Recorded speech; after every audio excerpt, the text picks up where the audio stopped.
buah saya di penjara juga. Yang masuk, saya jamin kehidupannya. Mereka pun saya kasih barang untuk ngedarin di dalam. Sampai saat ini masuk. Jadi memang sengaja dimasukkan memang untuk mengedarkan di dalam sel. Karena kebutuhan sel tuh banyak juga, sama seperti kebutuhan di luar. Berapa persen dari 100% penghuni lapas itu pakai narkoba? Hampir semua ya. Hampir 75% dan 80% itu pemakai. Berarti sipir tahu dan kalapas tahu dong? Tahu. Itu hal umum.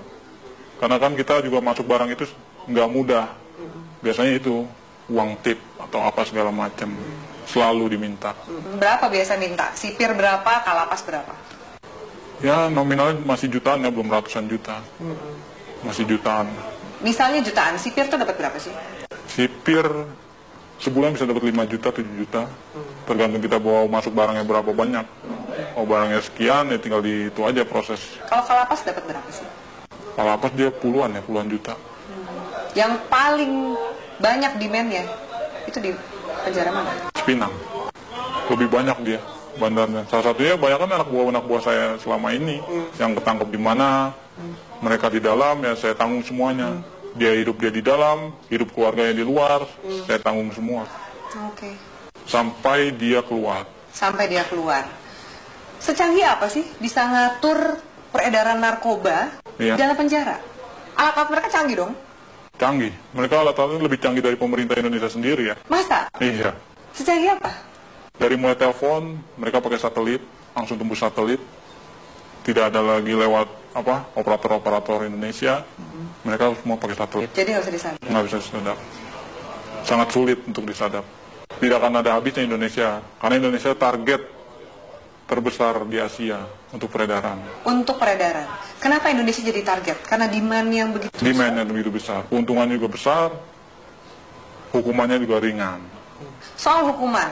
Iya. Ringan, berarti nggak mungkin bikin jerak. Apa sih yang bikin jerak aparatnya? Dari mana sih kemudian kalau misalnya mau ngabisin ini gitu? Dari mana sih?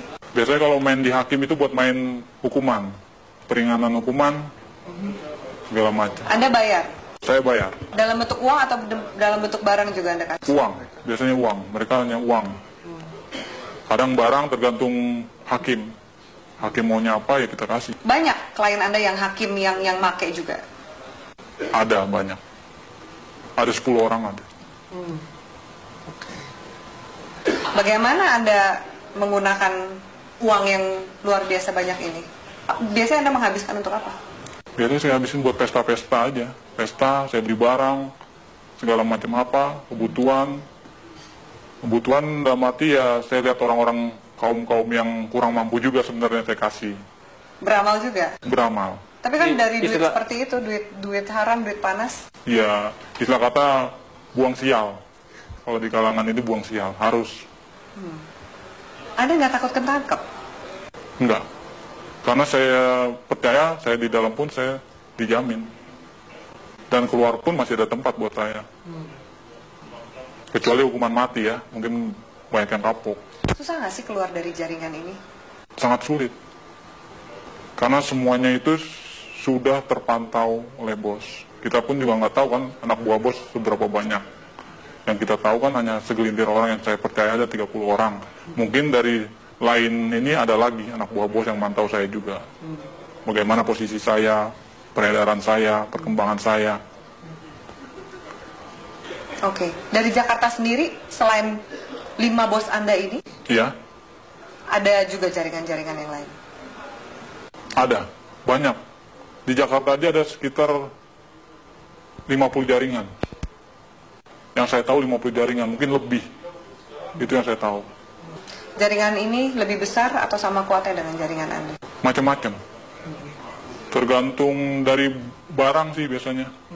Kalau barang kita bagus, banyak juga jaringan ngambil di kita juga. Makanya barang itu nggak pernah akan habis. Tidak akan pernah habis di Indonesia. Walaupun mereka menangkap, menyita segala macam berapa ribuan ton, ratusan kiloton, itu nggak akan pernah habis. Karena itu cuma sedikit, paling seujung jari ya, ujung jarinya dari total barang yang ada di Indonesia. Kalau BNN sendiri, gimana Anda sebagai bandar ngelihat BNN? BNN saya lihat sih Untuk saat ini tergantung orang-orangnya sih, BNN juga. Sama lah sama yang di Polres, Polda, segala macam. Istilah katanya kan orang Indonesia itu hanya butuh duit. Semuanya ujung-ujungnya duit. Asal kita punya duit, ya lolos. Sampai ke jaringan, kalau kepolisian juga? Kepolisian udah hal umum. Udah nggak bisa ini lagi. Nggak mungkin dibersihin? Nggak mungkin dibersihkan. Karena memang aparatnya pun pemakai. Kenal sama bandar, kenal barang, nyuplai barang juga, begitu. Seterusnya. Bea Cukai gimana? Bea Cukai juga mengawasi kan? Iya. Seperti ini? Bea Cukai ada permainan juga. Maka kita di Bea Cukai itu ada sekitar 5 orang kita pegang di sana. Untuk tiap ininya. Apa peran 5 orang di Bea Cukai ini? Meloloskan barang. Meloloskan barang. Jadi ada pengiriman juga? Pengiriman barang, pengeluaran keluar barang, itu semua lewat dari mereka ini, 5 orang ini. Oke. Anda punya berapa rekening? Ada 10 lebih. 10 lebih. Kurang lebih satu rekening isinya berapa sih? Tergantung ya, ada yang 1 miliar, ada yang 800, ada yang 750. Paling kecil ya sekitar 250 juta. Anda nggak takut kelacak oleh PPATK nih? Wah, enggak ya, itu nama rekeningnya udah beda-beda. Ada panggilan untuk berhenti dari dunia hitam ini? Belum ada. Saya masih menikmati sampai sekarang karena keuntungannya lumayan. Bukan lumayan lagi ya, mungkin kalau Mbak sendiri mungkin akan tergiur dengan hasilnya. Yakin kamu? Yakin sekali. Masa? Iya, benar. Belum ada panggilan untuk tobat berarti? Belum. Masih menikmati. Mau sampai kapan? Sampai seterusnya mungkin ya. Sampai tunggu panggilan. Orang tua Anda nggak curiga? Tidak ada yang tahu. Teman-teman kecil pun nggak ada yang tahu. Semuanya saya dan kawan saya yang baik saya kenal saja tahu. Apa enaknya punya uang banyak tapi harus bersikap seperti biasa-biasa dan sembunyi dari semua orang? Itu ya konsekuensi. Karena kalau kita terlalu vulgar pun orang akan mencolok. Ini anak kerjanya apa tapi menghasilkan segala macam, itu malah bakal menimbulkan kecurigaan.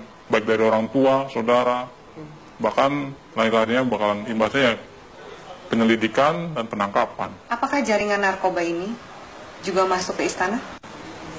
Istana sebagian ya udah masuk.